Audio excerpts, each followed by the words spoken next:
We have, it's euphemistically called load shedding, which is the fact that we don't have a constant power supply. That's, of course, extremely negative. That was something of the second industrial revolution when we should be aiming at the fourth industrial revolution.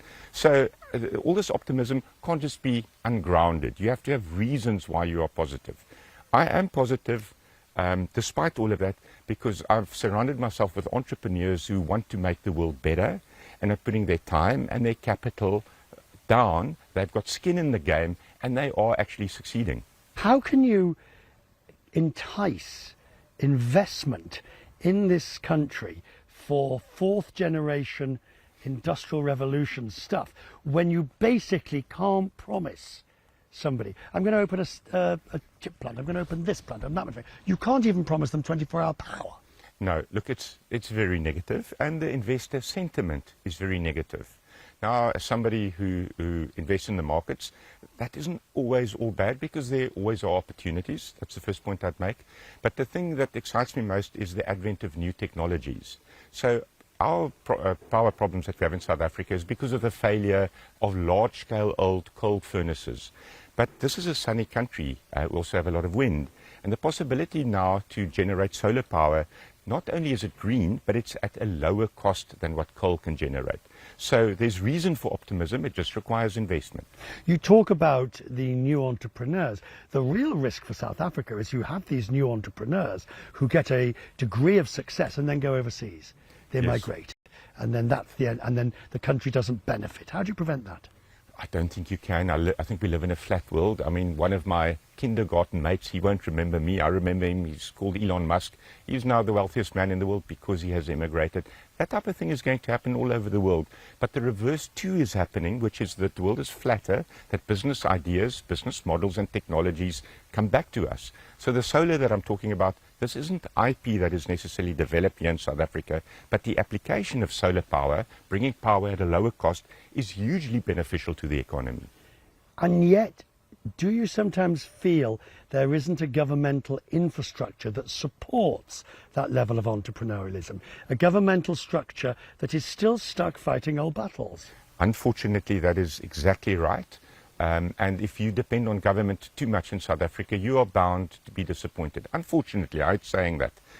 Once again, the flip side out of that is that if you are active, if you're proactive, if you know that you've got to look after yourself, generate your own power, for example, then you take agency, and that can be an incredibly transformative force.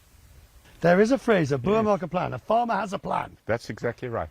Which seems to be the epitome of, if you want to be successful in this country at the moment, you have to do it on your own. That's the ethos. So don't do it because of government, do it despite government. And I'm positive that the market, that the entrepreneurs, that the businesses are solving the problems on their own. It's not just in power, but in many other places, whether it's private hospitals, private security, private education. I don't deny what you're saying, but you do end up with a huge gap growing between those who can afford to go on their own, provide their own power, have the generators, and those who have to rely on government services that are substandard, inefficient or incompetent. I get that risk. Once again, I think the positive twist on that is that if government only has to sort out a smaller part of the population, the ones that are reliant on them for, once again, education, schooling and security, then the task for government is less. Back to technology, what tech do you like? Everything from 3D printing to what's happening in biotech right now at the moment. We spoke about energy.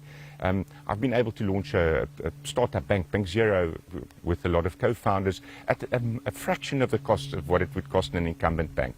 So I think technology is inherently incredibly exciting. It makes the world better, it reduces inflation, makes us all more productive.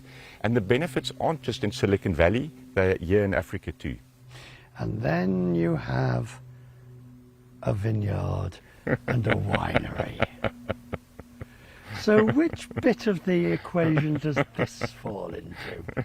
No, guilty as charged. A vineyard makes no sense from a ROE perspective if you're talking about return on equity. But as my chairman at the bank that I used to work at said, it's all about ROE, which is return on ego. And when that ego encompasses giving something for the next generation, having a family project, doing something meaningful, something tangible in nature, it gives a whole lot of joy. It just makes no financial sense.